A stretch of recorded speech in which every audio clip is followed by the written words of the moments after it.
आज हम लोग यहाँ पर दाब के बारे में पढ़ने वाले हैं। दाब को इंग्लिश में बोला जाता है प्रेशर। तो दाब क्या होता है, इससे दाब की डेफिनेशन पढ़ने से पहले कुछ चीज़ों को हम जानेंगे। जैसे देखा होगा, अगर हम कोई कील ले लें तो देख, कील को जब भी हम दीवार में ठोकते हैं तो उसका नुकीला सिरा हमेशा दीवार में ठोका जाता है। ऐसा क्यों होता है?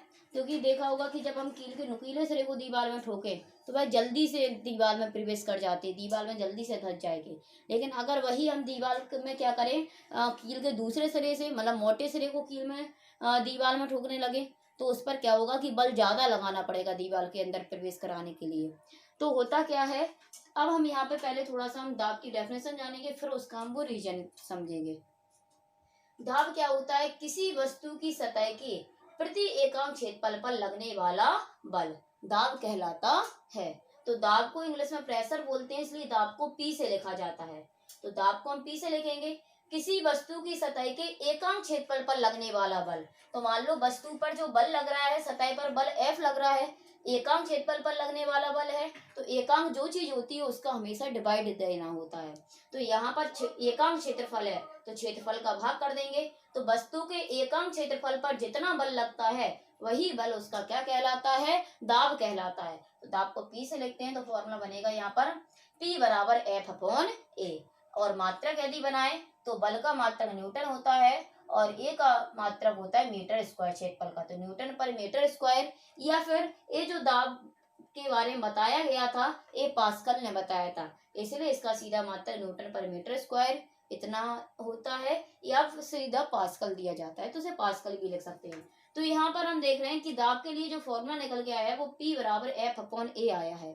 या तो हम यहाँ पर अगर देखें तो P और A में उल्टा संबंध है, दाब और क्षेत्रफल में उल्टा संबंध है। अर्थात जहां क्षेत्रफल अधिक होगा वहां दाब कम लगाना होगा,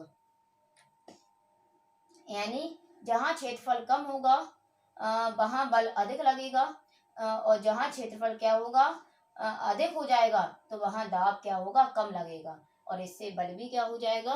कम लगेगा। तो क्या होता है कि कील का जो मोटा सिरा होता है, तो कील का जो मोटा, अगर कील को क्या किया जाए कि जब भी कोई कील को दीवार में प्रवेश कराएं तो कील के हमेशा नुकीले सिरे को दीवार में प्रवेश कराते हैं, क्योंकि नुकीले सिरे को दीवार में प्रवेश कराने से क्या होता है कि दाब की डेफिनेशन यहाँ पे हम समझ रहे हैं कि प्रति सतह के प्रति एकांक क्षेत्रफल पर लगने वाला बल, मतलब जो क्षेत्रफल यहाँ पर आता है वो वस्तु का क्षेत्रफल होता है, यानी कितना क्षेत्रफल वस्तु का दूसरी वस्तु के संपर्क में। यहाँ पर एक संपर्क क्षेत्रफल होता है कि कोई भी एक वस्तु का दूसरी वस्तु के साथ कितना क्षेत्रफल संपर्क में है। जितना ज्यादा क्षेत्रफल संपर्क में होगा उतना दाब कम लगेगा, और जितना कम क्षेत्रफल होगा संपर्क में उतना दाब क्या होगा? अधिक लगेगा, क्योंकि P और A में उल्टा संबंध है। तो यहाँ पर जो क्षेत्रफल दिया जा रहा है वो किसी एक वस्तु का दूसरी वस्तु के साथ संपर्क एरिया है, यानी कितना क्षेत्रफल उसका संपर्क में होगा। तो जैसे अगर हम कोई कील को क्या करते हैं, दीवार में प्रवेश कराते हैं तो कील की हमेशा नुकीले सिरे को दीवार में ठोकते हैं। ऐसा क्यों करते हैं? क्योंकि अगर कील का नुकीला सिरा होगा तो कील का नुकीला सिरा होने से क्या होगा कि इस तरह से कील का ये नुकीला सिरा है तो इसका एरिया क्या होगा? कम होगा, क्योंकि इसका नुकीला सिरा है तो यहाँ पर एरिया इसका कम होगा। तो ये एरिया जो होगा वो दीवार के साथ कम एरिया इसका संपर्क में आएगा, और जब कम एरिया इसका संपर्क में आएगा तो दाब क्या होगा? अधिक लगेगा। थोड़ा ही बल लगाने से दाब उसमें अधिक लगने लगेगा, इससे कील आसानी से दीवार में प्रवेश कर जाएगी। और अगर मान लो इसका उल्टा करें कि अगर हम कील के मोटे वाले सिरे को इस वाले सिरे को दीवार में प्रवेश कराने की कोशिश करेंगे तो इसकी अगर देखा जाए इसकी तुलना में इसका क्षेत्रफल अधिक होगा, तो दीवार के साथ इसका क्षेत्रफल ज्यादा संपर्क में आएगा। जब इसका क्षेत्रफल ज्यादा संपर्क में आएगा इससे क्या होगा कि दाब हमें क्या करना पड़ेगा? बल अगर मतलब चाहे जितना लगाएं लेकिन उसके सापेक्ष दाब क्या होगा? कम लगेगा। बल को हम कांस्टेंट मान के चल रहे हैं, बल सेम उतना का उतना ही लगा रहे हैं, जितना बल यहाँ लगा रहे हैं उतना ही बल यहाँ लगा रहे हैं। लेकिन बल सेम लगाने से क्या होगा? P और A में तो उल्टा संबंध है, जहाँ क्षेत्रफल क्या होगा? कम होगा वहां दाब अधिक लगने लगेगा, और जहाँ क्षेत्रफल अधिक होगा वहां दाब कम लगेगा। तो यहाँ हम देखेंगे कि यहाँ क्षेत्रफल कम है तो क्षेत्रफल कम होने से यहाँ दाब अधिक लगने लगेगा, लेकिन यहाँ का क्षेत्रफल क्या है? इसका क्षेत्रफल अधिक है तो यहाँ क्षेत्रफल अधिक होने से दाब क्या होगा?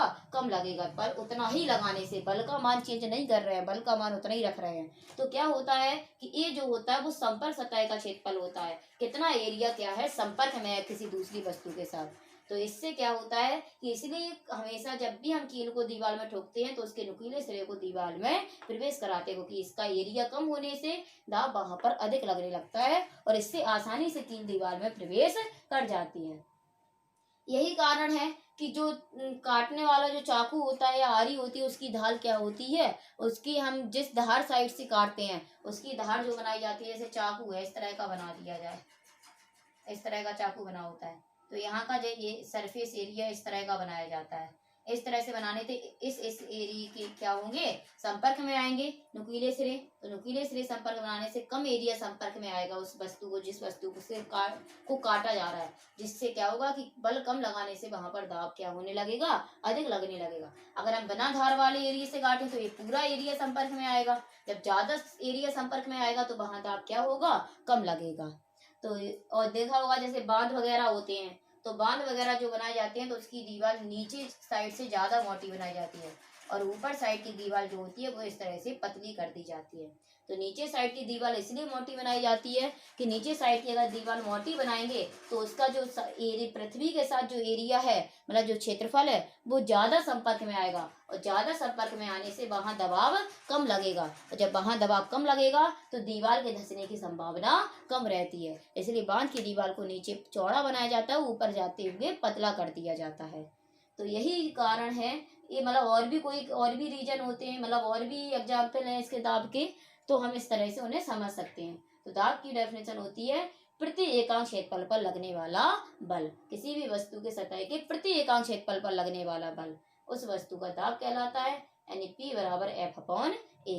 ए होता है किसी भी वस्तु का दूसरी वस्तु के साथ संपर्क क्षेत्रफल, कितना क्षेत्रफल उसके संपर्क में है।